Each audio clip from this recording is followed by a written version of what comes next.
Well, we're still at the height of the hurricane season now. There's a tropical wave out in the eastern Caribbean. What does it look like to you? Well, we're watching it very carefully. You're absolutely right. Anytime you have a tropical wave in the Caribbean in September, we're going to be watching for any signs of strengthening, and if it does, we'll be back into business.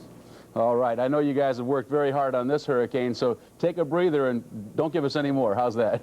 Good evening now. All right. Thank you, sir. Stay along the Gulf Coast. After days of teasing the coastline, Hurricane Elena finally came ashore. It was a very dramatic sight when seen by the astronauts from on board the shuttle Discovery.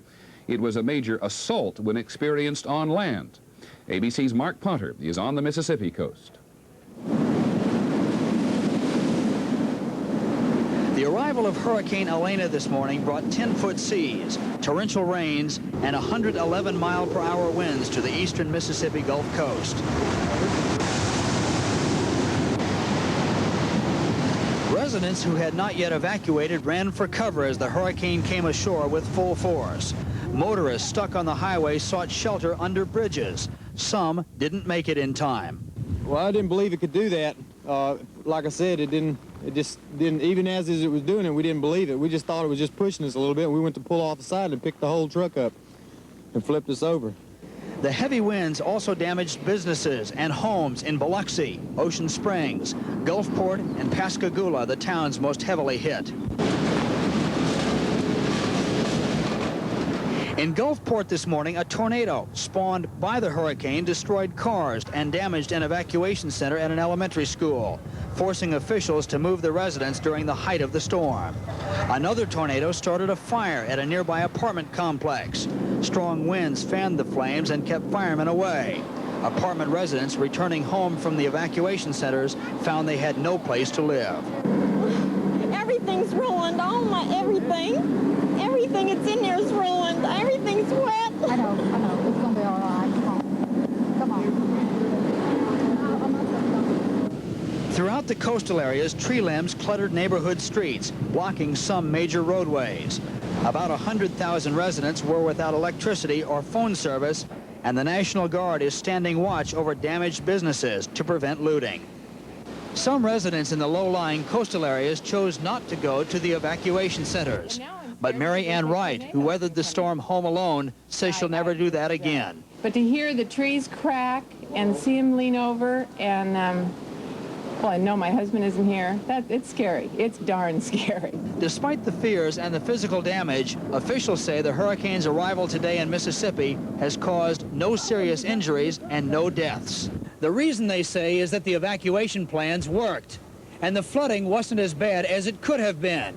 Had the storm not meandered through the Gulf of Mexico, its northeasterly winds actually pushing the water away from the coast.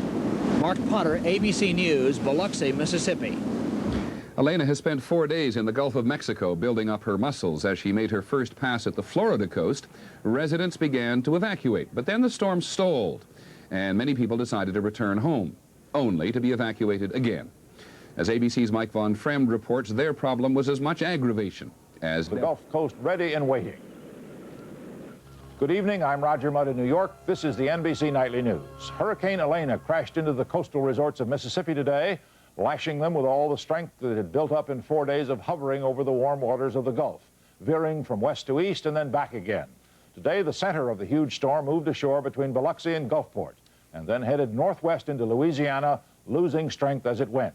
It brought heavy rain, tides up to 12 feet above normal, and winds over 100 miles an hour. It flooded roads and tossed utility poles and power lines about. 100,000 people lost their electric power. And yet, as Peter Kent reports tonight, the damage was less than expected. For a couple of hours early this morning, it seemed that the people of Mississippi's Gulf Coast were about to experience the worst a hurricane could offer. Elena came ashore, focused on a 15-mile stretch between Ocean Springs and Biloxi. Winds were steady at more than 100 miles an hour, gusts much higher. Firemen watched amazed as a block wall of their station blew out. Trees snapped, windows shattered, roofs were stripped off, and debris flew through the air. Those who had disregarded earlier evacuation advisories, like this Biloxi family, called for help from the National Guard. 7 tornadoes wandered through the area. 2 struck emergency shelters like this one, although no serious injuries resulted. Still, for those huddled in the shelters, apprehension grew. I'm scared to go home. Dauphin Island was a ghost town. The high winds and tides pushed by the storm surge sank boats and struck at the few island businesses. Living and recovering from major hurricanes. Harrison County Supervisor Bobby Eluti Across the barrier island, adding to the damage. All that was waiting for anxious residents returning home late today. It was feared the powerful Elena would become a killer hurricane. But this time, massive evacuation and some luck prevented those losses that can never be replaced. James McManus, CBS News, Mobile, Alabama. One civil defense official. Heavy rain and high winds, but very little substantial damage. Inland, the eye passed over Picayune, Mississippi, dumping more than 6 inches of rain, blocking many roads. But officials say the storm lost most of its punch shortly after crossing the coastline. And many in this small community remained in their homes, even though they lost electricity. And in New Orleans, there was a sigh of relief today as the city managed to escape the brunt of the hurricane.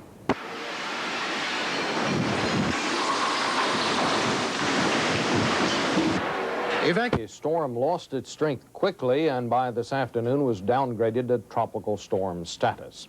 The people power failed, streetlights went off, and then the storm passed. By daylight, as its tailwinds got in final licks, evacuees struggled back to assess property damage. Some tried to make it by car, some by foot. Florida Governor Bob Graham. Responsibility for tracking. Floridians believe they got off easy. There were tense moments last night, for example, in Pensacola, as winds wound up to 70 miles an hour, the hurricane's eye blinking just 30 miles offshore. Even in town, in a motel turned shelter, people were afraid. You could hear the rain on the roof, and the doors were flying open. And In Alabama. There was hardly a building that was left untouched by the 100-mile-an-hour winds. Even an evacuation center full of people had its roof blown off. Well, it was just a lot of rain and a lot of wind. All of a sudden, a tornado came and just wiped the cars out before you even blink your eyes and tore the roof off in no time. The people in the center were small aircraft that pose a very serious hazard.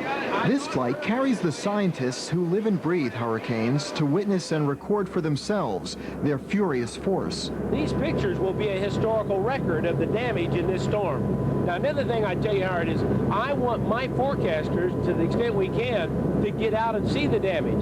If they're going to have to post the warnings for it, I want them to feel and sense the hurt.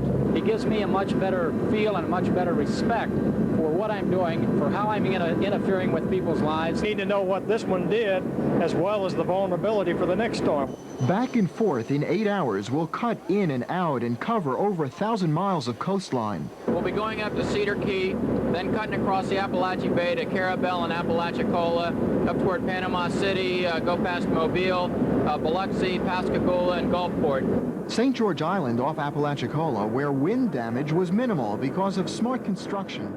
Homes on